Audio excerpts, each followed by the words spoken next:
Shalom, selamat pagi jemaat Tuhan. Berjumpa kembali dalam Doa Pagi Online.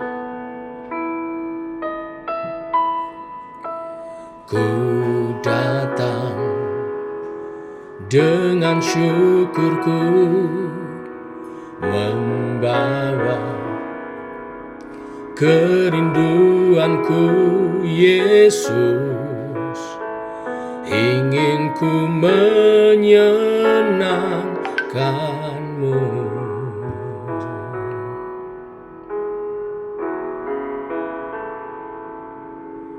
Karyamu indah bagiku, kasih yang menyelamatkanku, Yesus. Inilah persembahanku.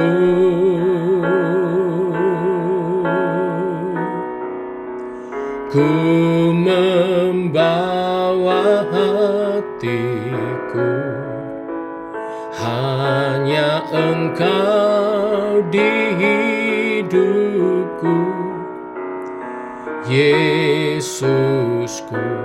Kau terindah, selamanya ku menyembahmu. Ku membawa hidupku, inilah persembahanku untuk Yesusku yang terindah. Selamanya ku menyembahmu, Yesus.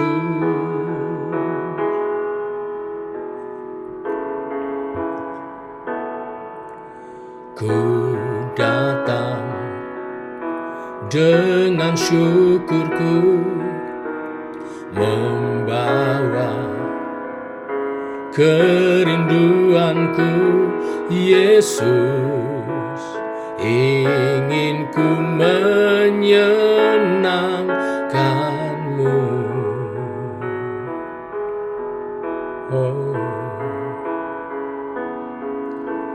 Karyamu indah bagiku, kasih yang menyelamatkanku, Yesus. Inilah persembahanku.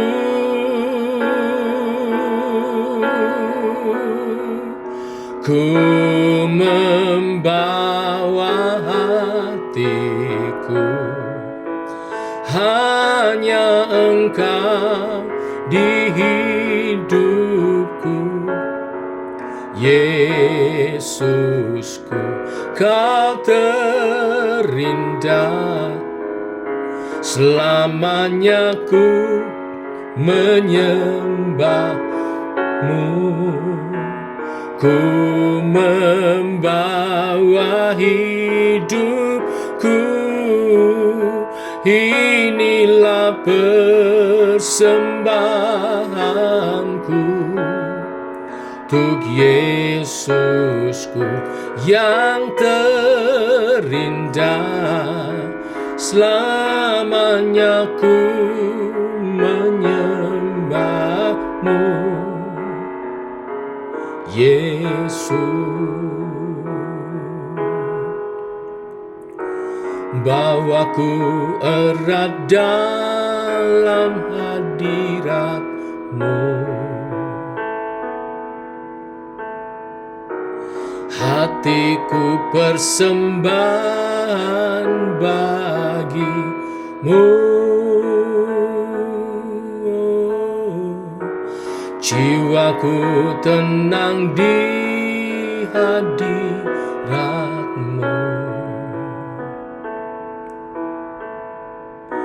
Hatiku aman dalam kasih-Mu.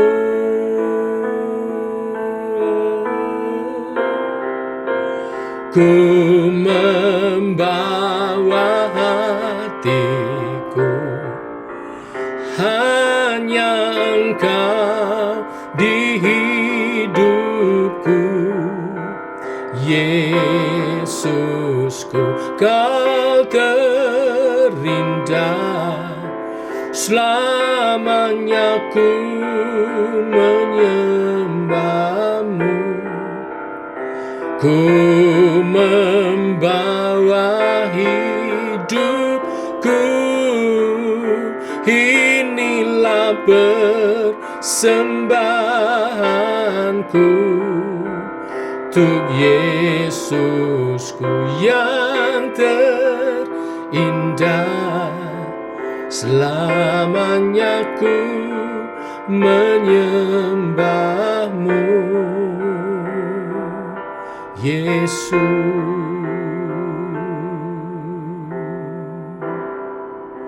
selamanya ku menyembahmu.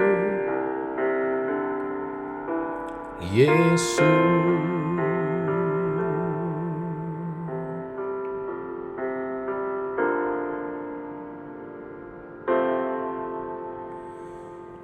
Tiba waktunya untuk kami merenungkan firman-Mu. Firman-Mu lah suluh dan terang bagi jalan kami. Berfirman Tuhan, terangi jalan kami, tuntun langkah kami. Dalam nama Tuhan Yesus Kristus. Amin. Bapak Ibu, kita masuk surat 1 Korintus pasal 1. Saya ingin merenungkan perikop tentang bermegah dalam Kristus. Untuk itu kita baca 1 Korintus pasal 1 ayat 18 sampai dengan yang ke 31. Demikian firman Tuhan. Sebab pemberitaan tentang salib memang adalah kebodohan bagi mereka yang akan binasa. Tetapi bagi kita yang diselamatkan, pemberitaan itu adalah kekuatan Allah. Karena ada tertulis, aku akan membinasakan hikmat orang-orang berhikmat, dan kearifan orang-orang bijak akan kulenyapkan. Di manakah orang yang berhikmat? Di manakah ahli Taurat? Di manakah pembantah dari dunia ini? Bukankah Allah telah membuat hikmat dunia ini menjadi kebodohan? Oleh karena dunia dalam hikmat Allah tidak mengenal Allah oleh hikmatnya, maka Allah berkenan menyelamatkan mereka yang percaya oleh kebodohan pemberitaan Injil.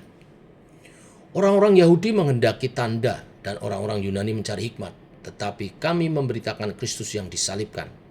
Untuk orang-orang Yahudi suatu batu sandungan, dan untuk orang-orang bukan Yahudi suatu kebodohan. Tetapi untuk mereka yang dipanggil, baik orang Yahudi maupun yang bukan Yahudi, Kristus adalah kekuatan Allah dan hikmat Allah. Sebab yang bodoh dari Allah lebih besar hikmatnya daripada manusia, dan yang lemah dari Allah lebih kuat daripada manusia. Ingat saja saudara-saudara, bagaimana keadaan kamu ketika kamu dipanggil. Menurut ukuran manusia, tidak banyak orang yang bijak, tidak banyak orang yang berpengaruh, tidak banyak orang yang terpandang. Tetapi apa yang bodoh bagi dunia, dipilih Allah untuk memalukan orang-orang yang berhikmat. Dan apa yang lemah bagi dunia, dipilih Allah untuk memalukan apa yang kuat. Dan apa yang tidak terpandang dan yang hina bagi dunia, dipilih Allah. Bahkan apa yang tidak berarti, dipilih Allah untuk meniadakan apa yang berarti. Supaya jangan ada seorang manusia pun yang memegahkan diri di hadapan Allah. Tetapi oleh Dia, kamu berada dalam Kristus Yesus, yang oleh Allah telah menjadi hikmat bagi kita. Ia membenarkan dan menguduskan dan menebus kita. Karena itu, seperti ada tertulis, barang siapa yang bermegah, hendaklah ia bermegah dalam Tuhan. Sampai di sini pembacaan kita. Bapak Ibu, saya memberi judul renungan kita, bermegah dalam Kristus. Dunia bermegah dalam hikmat, kuasa, dan status. Tetapi Injil membalik semuanya. Kita orang percaya bermegah bukan karena apa yang kita punya, tetapi karena Kristus yang disalib. Salib yang sama dengan kebodohan bagi dunia, tetapi kekuatan dan hikmat Allah bagi kita. Yang pertama, logika salib, yang merupakan kebodohan bagi dunia, tetapi justru adalah kekuatan Allah. Ayat 18-25, saya sarikan sekali lagi, saya kutip beberapa ayat. Dikatakan, sebab pemberitaan tentang salib memang adalah kebodohan bagi mereka yang akan binasa, tetapi bagi kita yang diselamatkan, pemberitaan itu adalah kekuatan Allah. Orang Yahudi menghendaki tanda, orang Yunani mencari hikmat, tetapi kami memberitakan Kristus yang disalib. Untuk orang Yahudi suatu batu sandungan, dan untuk orang bukan Yahudi suatu kebodohan, tetapi untuk mereka yang dipanggil, Kristus adalah kekuatan Allah dan hikmat Allah. Bagi yang binasa, salib sama dengan kebodohan. Sebab salib sama dengan gagal total secara logika. Raja kok mati? Matinya telanjang lagi di kayu salib. Jadi bagi dunia rasanya seperti kebodohan. Tetapi bagi yang diselamatkan sama dengan kekuatan Allah. Kata kekuatan Allah pakai bahasa aslinya dunamis, yang kita kenal sekarang istilahnya dinamit. Salib yang kelihatan lemah justru yang meledakkan kuasa dosa, maut dan iblis. Tidak ada seminan motivasi sekuat salib. Salib meraih kemuliaan dengan melalui penderitaan. Orang Yahudi minta tanda, orang Yunani minta hikmat. Yahudi sama dengan agama mujizat, Yunani sama dengan agama filsafat. Paulus berkata melalui surat di Korintus, maaf, kita tidak menjual kedua-duanya. Paulus berkata, aku menjual Kristus yang disalib. Itu tidak laku di pasar, tapi masalahnya itu satu-satunya yang menyelamatkan. Salib menyinggung kesombongan manusia. Salib, orang Yahudi tersandung. Mesias kok disalib? Yunani tidak bisa menerima. Tuhan kok mati? Buat hikmat orang Yunani sulit diterima. Tetapi salib memaksa kita memilih sombong atau selamat. Saya berilustrasi seperti antivirus. Virus komputer paling canggih tidak bisa dilawan pakai motivasi atau positive thinking. Harus pakai kode khusus. Dosa sama dengan virus. Salib itu sama dengan kode Allah yang kelihatannya bodoh bagi dunia, tetapi 100% manjur. Waktu share Injil, jangan malu sama salib. Jangan bungkus Injil dengan seminar-seminar 5 langkah sukses. Inti Injil adalah Yesus mati gantikan kita. Itu saja cukup. Yang kedua, bermegah dalam Kristus. Pilihan Allah memilih yang bodoh untuk memalukan yang bijak. Ayat 26-29, saya sarikan sekali lagi. Ingat saja saudara-saudara, bagaimana keadaan kamu ketika kamu dipanggil. Menurut ukuran manusia, tidak banyak yang bijak, tidak banyak orang yang berpengaruh, tidak banyak orang yang terpandang. Tetapi apa yang bodoh bagi dunia, dipilih Allah untuk memalukan orang-orang yang berhikmat. Dan apa yang lemah bagi dunia, dipilih Allah untuk memalukan apa yang kuat. Supaya jangan ada seorang manusia pun yang memegahkan diri di hadapan Allah. Ingat keadaanmu waktu dipanggil. Jemaat di Korintus isinya bukan profesor, bukan artis, bukan CEO. Jemaat di Korintus terdiri dari para tukang, pedagang biasa, budak, orang-orang biasa. Seakan Allah sengaja memilih tim B dalam tanda kutip supaya kemuliaannya tidak pada manusia. Memalukan yang bijak dan kuat. Allah suka pakai Daud, lawan Goliat. Yang lemah mengalahkan yang kuat. Memakai Gideon lawan Midian yang besar. Dengan tentara yang sedikit. Logika dunia dibalik. Tujuannya biar semua orang tutup mulut dan tidak bisa mengklaim bahwa ini karena aku hebat. Dikatakan supaya jangan ada yang memegahkan diri. Ini inti pasal yang kita baca hari ini.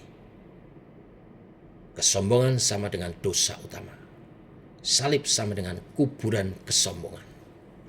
Inti, jangan sombong. Bermegahlah dalam Kristus. Bermegahlah karena salib. Sebentar lagi ada bola Piala Dunia.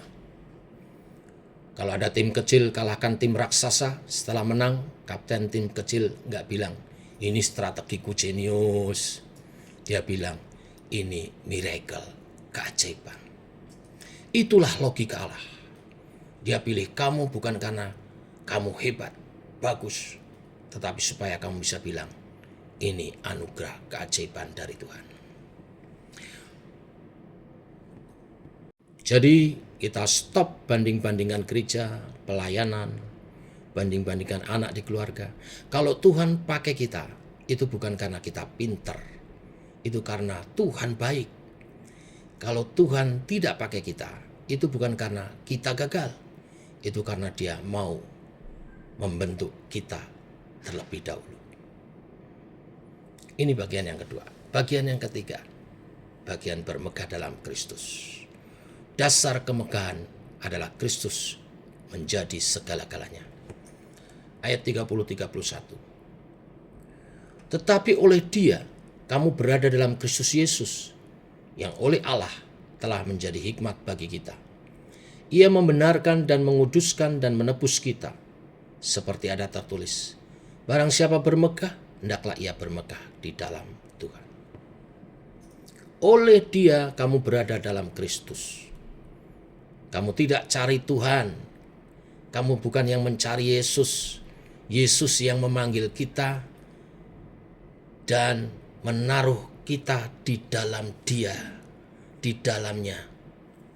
Posisi di dalam Kristus sama dengan posisi paling aman di alam semesta.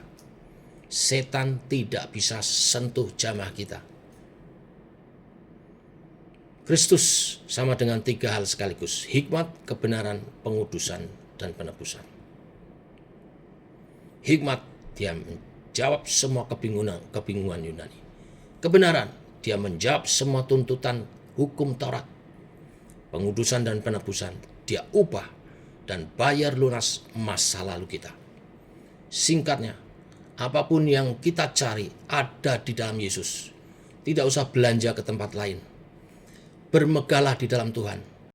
Paulus kutip Yeremia 9 ayat 23-24. Ada tiga tempat orang bermegah. Hikmat, kekayaan, kekuatan. Allah berkata, boleh. Tetapi bermegahlah karena kamu mengenal aku. Saudara punya kartu ATM. Kartu itu tidak ada harganya. Yang berharga adalah saldo di dalam rekening kartu itu. Saldo pemilik rekening itu. Kita sama dengan kartu ATM. Kristus saldo dan pemilik. Jangan bangga sama kartunya. Bangga sama Dia, saldo dan pemiliknya. Apa yang saudara pamerkan? Kalau saudara bikin biodata, jabatan, pendidikan, universitas, jumlah jemaat, hamba Tuhan, ubah narasinya. Tulis satu kalimat. Aku orang berdosa yang diselamatkan Yesus.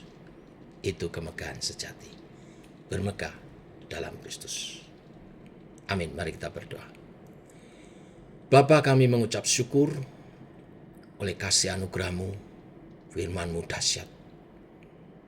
Mengingatkan kami, keberadaan kami di dalam Kristus sebagai pribadi yang diselamatkan.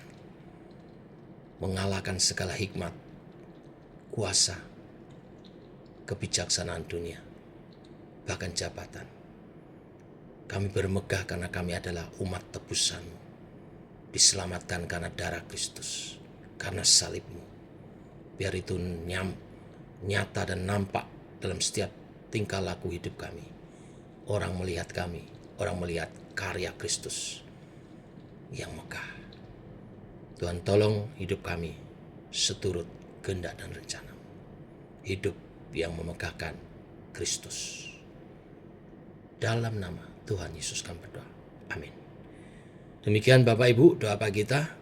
Selamat pagi, selamat mempersiapkan ibadah. Kita berjumpa dalam ibadah raya esok yang disertai perjamuan kudus. Shalom.